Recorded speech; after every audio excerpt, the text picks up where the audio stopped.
The Strongest is something you're probably familiar with. It's something a lot of modern anime seem to be tackling more and more, maybe even fiction in general. In a lot of stories, they're generally usurped at some point or depowered in some way, serving in some form as the power ceiling of a series, and due to that, the Strongest will end up becoming icons of their respective series, and ironically enough, this iconic reputation is what their characters might end up becoming about in large part. Reinhard and Gojo have the same voice actors, so let's compare them. Surely, they have absolutely zero other similarities that might make this a worthwhile discussion. Surely the preamble was for nothing. Anyway, much like my Deku and Subaru video from many moons ago, I want to use this to compare and contrast two similar ideas, those ideas being the Strongest. Spoiler alert, this video is going to talk about stuff in ReZero up until Arc 5 or Season 3's end, and we'll be talking about JJK as an entire series, manga ending included. It's really interesting how these pillars of strength and stories end up becoming the icons of their series, and end up becoming essentially power scaling fuel and not being seen as much more than that, because that is what their characters are also about, but instead of it being 15-year-olds on YouTube Shorts, it's the universe they exist in. Gojo is a character we're introduced to as being the all-time strongest. He pulls off some absolutely crazy stuff in Season 1 and brags about being able to defeat the King of Curses, Sukuna. He also has a power that ends up being the wet dream of any power scaler because, my action figure can be yours. It isn't until Season 2 and the Hidden Inventory arc that we get a look behind the curtain for real and get to see how much the title of the Strongest can really affect someone. Being born from the Gojo family and having the 6 eyes ultimately led to Gojo being considered a different entity. It served as an act of dehumanization. The very act of his birth changed the Jujutsu world forever, and that is something that will follow a person from childhood to adulthood. It's an aspect that fundamentally leads you to being othered, something that disconnects you from the ordinary struggles and experiences of the average person, and the question posed by Geto really encompasses the entirety of this inner conflict for Gojo. Are you the strongest because you're Satoru Gojo, or are you Satoru Gojo because you're the strongest? Are you the strongest because of the kind of person you are, or does that very strength determine the identity that you live by? Gojo is beholden to those in power. He's seen as a monster by those who inhabit the world alongside him, or someone untouchable, which is something made quite explicit by his power, an existence far above the common folk due to the heavy family name that weighs on him, and his personal connections regularly come at the cost of his position. Just who is Satoru Gojo? Well, he's the strongest. Haven't you seen the YouTube shorts? Reinhard von Estrella is in quite a similar position. We're introduced to him being the all-time strongest, known as the Sword Saint, and the first time we see him do anything, he blows up a building so hard the sword he uses disintegrates. We rarely ever get a glimpse into what he's fully capable of, but his first showing was enough to give us an idea. It isn't until Season 3 that we really get to learn the effects of the title of the Strongest on Reinhard. He's used to being treated as a weapon. He's used to being used as a tool of the state to keep others in check. For God's sake, the world has a law where Reinhard isn't allowed to cross any nation's borders. The expectations of his title weigh heavily on him, the idea of the all-powerful and prestigious Estrella line, as well as the unbelievable, earth-shattering capabilities of being the Sword Saint, a divine protection that chose to go to him at the time that cost his grandmother her life. It's something that fundamentally informs Reinhard's life, to which, when he encounters people like Felt and Subaru, he feels at peace and safe around them because they are some of the only people in the world that don't think he can hold up the planet by himself, that accept he has shortcomings, and are willing to move to support him. Just who is Reinhard von Estrella? Well, he's the Sword Saint. If Reinhard von Estrella wasn't a hero, just what would he be? Let's watch some YouTube shorts and find out. What it means to be the strongest is a continual question that both JJK and ReZero introduce. The rapid-fire summary of all of this is, without their overwhelming power, who are Satoru Gojo and Reinhard von Estrella? This is where the video gets big time into subjectivity, and it's perfectly fine to disagree with my conclusions here, just be normal about it. Where JJK stumbles with this question is that it doesn't really seem to have an answer. I'll get into what I mean by this, in case it's not clear. The point of the strongest moniker is that it was supposed to essentially dehumanize people. Stripped of their humanity, distanced from their connections, and thought of only as an all-powerful monster. After Gojo's unsealing, Gege inadvertently leans into this in-universe characterization of Gojo's, making him the dehumanized, all-powerful monster that he is perceived to be. His close relationships with his students are more or less forgotten outside of a small pat on the back.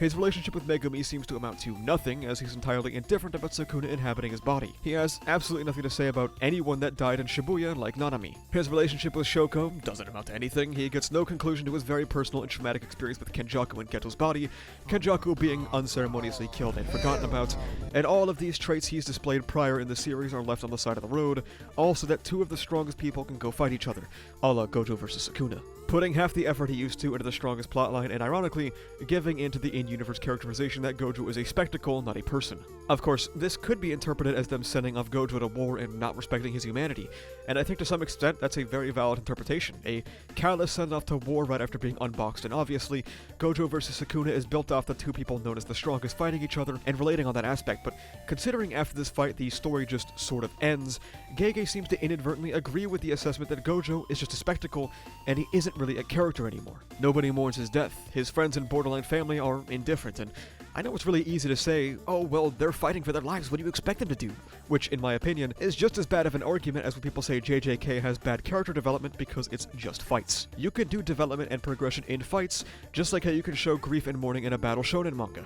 Yuji vs. Mahito exists in the same series, please be serious. To top it all off, Gojo's body is desecrated by Yuta, which also amounts in no worthwhile characterization for either of these characters, before it's undone and played off as a gag. My issue with Gojo post-Shibuya is that any relationships he had, goals he had, and characterization he had was more or less completely stripped away to seemingly hype up and get to Gojo vs. Sukuna, which had some characterization in it, and it would be dishonest of me to say otherwise. However, it doesn't go nearly as far as I would have hoped it would, and it leads to Gojo being reduced to a glorified mech to pilot to beat Sukuna, none of the person he was before this fight having any relevance in the fight, after the fight, or the manga's unceremonious end.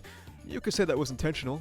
I think you'd have a hard time proving that. Reinhard, on the flip side, is given ample time to be his own person, even with the limited screen time he has in the series so far. Someone who, from childhood, was told to put his country before everything else, and is slowly coming to understand his own worth. Now, the elephant in the room here is the relative unfairness of the comparison, because Jujutsu Kaisen is completed and ReZero's got, I don't know, like 2 generations left.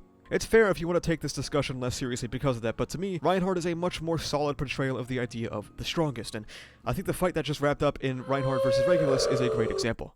It's a fight everyone expected, just like Gojo vs. Sukuna, the strongest versus the strongest. In fact, I think it's a somewhat decent comparison, though the fights aren't necessarily one-to-one. What makes the two fights fundamentally different is the way the strongest are approached. One of the most important moments pre-fight for Reinhard was Subaru telling him whatever he's lacking, Subaru will just have to shoulder, and it's a very comforting thing to hear from Subaru, as Reinhard has always been expected to carry the world on his own, and it's a very important aspect of the Reinhard and Felt dynamic, people that understand his humanity, while still leaving room for his self-doubt, like when he calls himself a monster who hunts monsters. It's this continued dehumanization while feeling comforted by people that humanize him that also makes Regulus such a great antagonist for Reinhard. Regulus has a similar attribute to Gojo in that he's similarly stopped in time, completely locked in place by the life given to him by his power. Being frozen in time leads Regulus to never grow or change as a person, relying on solely his authority to get through life, and this overwhelming power gives people confidence in Regulus' victory, much like people being sure that Reinhard can win. However, for Regulus' wives, that confidence has a much more sinister spin to it.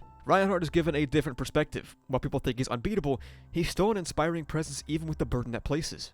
This great connection between Reinhard and Subaru is demonstrated even more through Reinhard's literal death during the Regulus fights. Unlike Gojo, who was cut in half and that was that, Reinhard places his faith in Subaru's comforting words, dies, and uses the divine protection of the Phoenix to return because he had that much faith in someone else for once. The reason Reinhard wins against Regulus is because the narrative went out of its way to reject him being the solo fighting monster that everyone expects, making him work with Subaru's quick wits and Emilia's absurd power. Regulus' defeat ends up being because the title of the strongest completely isolated him and caused him to become complacent, something that the story criticizes rather than implicitly accepting and moving on, which, this is just personal preference, but I prefer ReZero's execution far more than Jujutsu Kaisen's. The title of the strongest is one that breaks you, that alienates you from the existence of others, that can cause the breaking of a family, that forces an obedience to the state. Both stories know and acknowledge this, but Jujutsu Kaisen, in my eyes, fails to execute Gojo's torment to instead chase after the high of Gojo vs. Sukuna. Again, there was definitely some communication of the solitude of the strongest between the two, but just because the idea is present doesn't mean that it was well executed, but there are still some nice things about it. I'm a fan that at the very end, Gojo is surrounded by the people he met along the way and gets to talk to his old friends in the airport, all framed through as if they were still high schoolers, as that was most likely the last time he had the most human connections with people before becoming the strongest as we know him today. We also get to see Reinhard slowly be understood by those around him, showing he isn't all-powerful, though he's up there, and without the help of Subaru and Emilia, he wouldn't be able to defeat Regulus on his own. There's still much more to explore with him, further developing his mindset, the idea of monsters, and the Estrella family drama that is soon to come. Some of this is also sort of there for Gojo vs. Sukuna, which is something I have to appreciate if I'm going to talk about people helping the strongest. Ultimately, even though I feel the narrative didn't go hard enough on Gojo as a person post-unboxing, the group of people that Gojo ended up cultivating are what eventually defeats Sukuna, as Gojo didn't want the role of the strongest to be on the shoulders of just one person. I'm just not particularly fond of the execution for, well, most things JJK. Anyway, the Teresia stuff is really interesting because we get the current Astrayas in one place, and it leads to a lot of different perspectives on Reinhard being the strongest. When Reinhard first pulls up, there is some narration from Wilhelm in the light novel that remarks how Reinhard's presence makes him feel like a different being, quite literally built different, and existing in a world different from everyone else before he has to clash with, quite literally, the legacy of the Sword Saint. Teresia was a Sword Saint who didn't want that life, who was given the divine protection against her will, and someone who Wilhelm spent so long fighting to free her from that lifestyle.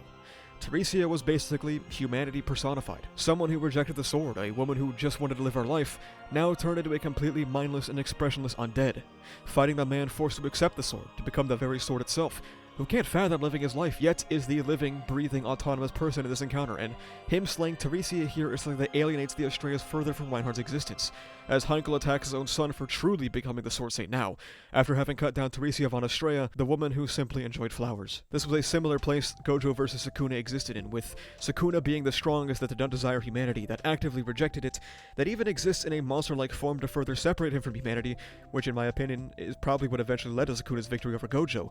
This dehumanization and continual striving of becoming the strongest, whereas Gojo's connections and ties to what makes Satoru Gojo, ultimately lead to his loss. It's not a bad conclusion for Gojo, I just wish there was far, far more substance to it, so I could enjoy it to the extent that I enjoy Reinhard.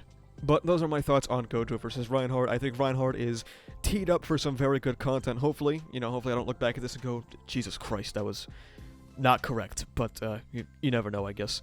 It's fine if you disagree, and if you do disagree, let me know in the comments. Thanks for watching. Thank you so much for watching. If you like this video, make sure you subscribe for more. You can also check the description down below to become a member, which gives you benefits like early videos, membership badges, and cool custom emotes. You can join the Discord where we talk about ReZero, Kagurabachi, Jujutsu Kaisen, and all kind of stuff. Additionally, you can go to the channel store and pick up some awesome stickers made by our channel artist, so you can carry the power of Graphia with you on your water bottle. That's about it though. Thank you for watching. See ya.